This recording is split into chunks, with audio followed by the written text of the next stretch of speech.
সকালে ঘুম থেকে উঠে আমাদের প্রত্যেকেরই একটা টেনশন থাকে, সকালে কি বানাবো, রুটি বানাবো না পরোটা বানাবো। আবার প্রত্যেকটা ঘরে কিছু মেম্বার থাকে যারা এক একজন এক এক রকম খেতে চায়, কেউ সকালে রুটি, কেউ সকালে ভাত, কেউ পরোটা এরকম।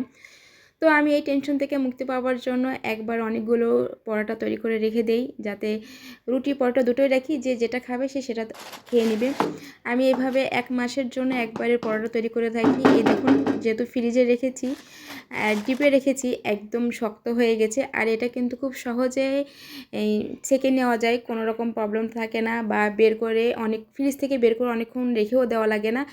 এভাবে ফ্রিজ থেকে বের করে সঙ্গে সঙ্গেই তাওয়ার পরে দিয়ে পরোটা বা রুটি যে কোনোটাই হোক, এটা খুব সহজেই ভেজে নেওয়া যায়। আর আমি পরোটাগুলো বানিয়ে রেখেছিলাম বেশ কয়েকদিন আগেই, একবারে অনেকগুলো, অনেক দিনের জন্য। অনেক দিন বলতে যে কয়দিন যায় আর কি। তো সকালবেলা যেটা বলতেছিলাম, প্রত্যেকটা মেয়েরই, মানে মেয়ে হোক বা সকালবেলা মা, মেয়ে, বউ যেটাই বলি না কেন, সকালবেলা যারা বাসায় নাস্তা তৈরি করে তাদের কিন্তু একটা বড় ধরনের একটা প্যারা থাকে যে সকালবেলা কি করব। এক একজনের এক এক রকম পছন্দ থাকে সকালবেলা নাস্তার ক্ষেত্রে। তো সেভাবে প্রত্যেকের ঘরেই থাকে, আমার রুমেও আছে, কেউ রুটি খাবে, কেউ সকালে ভাত খাবে, কেউ খিচুড়ি খাবে, এমন সুজি থাকে। তো আমরা মেয়েরা কেমন হই দেখুন, যখন বিয়ের আগের জীবনটা কেমন ছিল, বিয়ের পরের জীবনটা কেমন হয়ে যায়।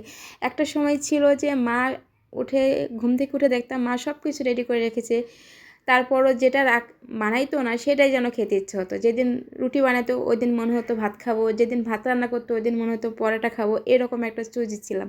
আর এখন সেই মানুষটাই, সকালবেলা সবার নাস্তার জন্য প্রিপারেশন করতে হয়, কে কী খাবে সে অনুযায়ী নাস্তা বানাতে হয়।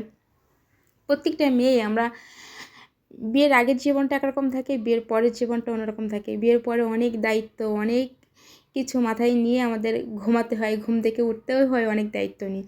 তো কথা বলতে বলতে আমি কিন্তু রুটি ভেজে নিয়েছি, সরি রুটি না, পরোটা ভেজে নিয়েছি, সাথে ডিম পোস্ট করে নিয়েছি।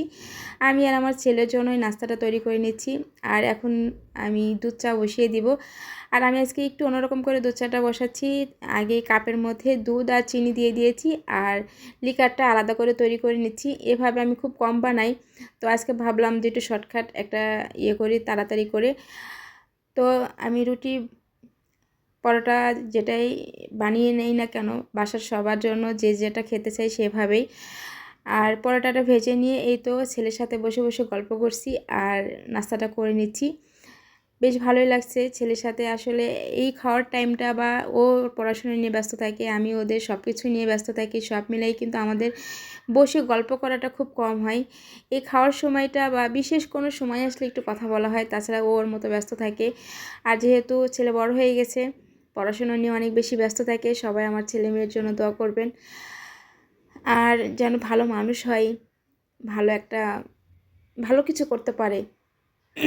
প্রত্যেকটা মা, প্রত্যেকটা মেয়ে, প্রত্যেকটা বউ, মানে এক এক সময় এক এক জায়গা যায়, স্থান পরিবর্তনে তার মানুষটা চেঞ্জ হয়ে যায় অনেক। যখন বিয়ের পরে সন্তান হয়ে যায়, বাচ্চাদের বড় করতে হয়, তখন কিন্তু লাইফটা একদম অন্যরকম হয়ে যায়। আর যারা কর্মব্যস্ততা থাকে, জব করে, তাদের লাইফটা তো আরও বেশি কষ্টের হয়ে যায়। তো আমার ছেলের জন্য চা বানিয়ে নিলাম, আমার জন্য চা বানিয়ে নিলাম। কথা বলতে বলতে আজকে আসলে কথা বলতে গেলে, লাইফ নিয়ে কথা বলতে গেলে কথা বলার আসলে শেষ হয় না। তো আজকে সকালকার ভিডিওটা আপনাদের সাথে শেয়ার করলাম।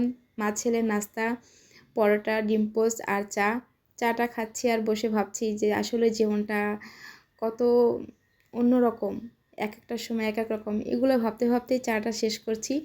আর সব কিছু মিলাই সকালের নাস্তাটা আলহামদুলিল্লাহ খুব ভালো ছিল। ছেলের সাথে সময় কাটালাম কিছু সময়, আর সেই সময়টুকু আপনাদের সাথে শেয়ার করলাম। কে কোথা থেকে আমার ভিডিওটি দেখছেন অবশ্যই কমেন্ট করে জানাবেন, আর ভিডিও ভালো লাগলে লাইক, কমেন্ট, শেয়ার করে পাশে থাকবেন। আল্লাহ হাফেজ।